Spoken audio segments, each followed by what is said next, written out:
বদরের ময়দানে বিশ্বনবী মাত্র ৮০ জন মানুষ নিয়ে গিয়েছিলেন, না ৩১৩ জন, আর ওদের ছিল ১,০০০ এর উপরে।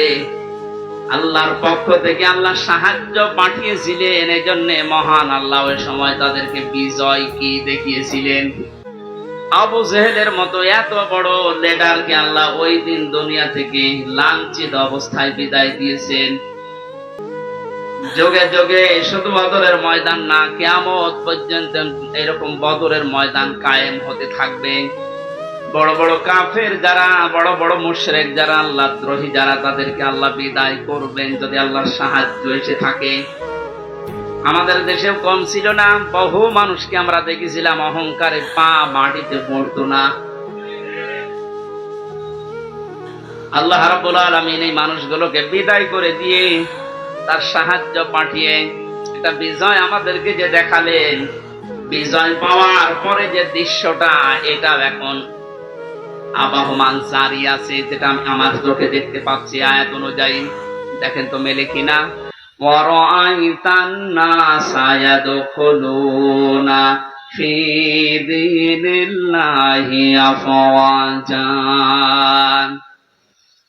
আপনি যখন বিজয় পাবেন, সাহায্য পাওয়ার পরে, তখন দেখবেন দলে দলে, পালে পালে মানুষ ইসলামে প্রবেশ করছে।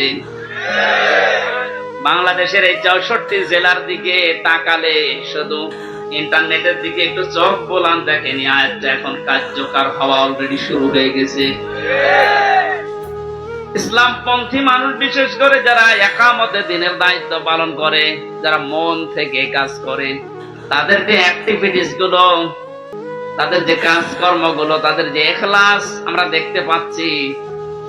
দাওয়াতও দেওয়া লাগছে না, তাদের ইখলাস দেখে, শুধু কাজ দেখে এখন মানুষ ইসলামে প্রবেশ করে অলরেডি ফেলছে।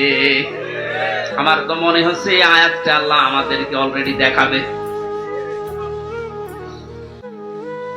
সূরা কাসাস থেকে একটা আয়াত কালকে আমি পড়ছিলাম, অনুরিদু আন্না মুন্না আলাল্লাযীনা ইসতুযইফু ফিল আরদি ওয়া নাজআলাহুম আইম্মাতাও ওয়া নাজআলাহুমুল ওয়ারিসিন।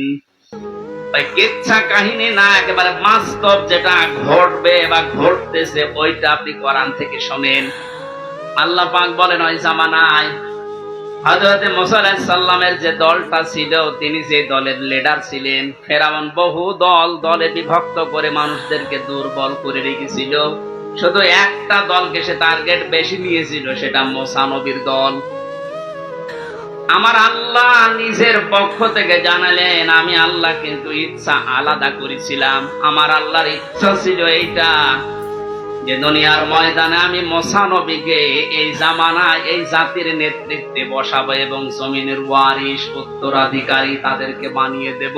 আমি তাই করেছিলাম। এটা এখন বাস্তব আমার মনে হচ্ছে, আমার চোখে ভাসতেছে। আল্লাহ, তুমি সূরা কাসাসের ৫ নাম্বার আয়াতটা আমাদেরকে দেখাও। স্বৈরাচার নব্য ফেরাউন এই পৃথিবীতে বহু দল ছিল এদেশে, সব দলকে টার্গেট না করে শুধুমাত্র কোরআনে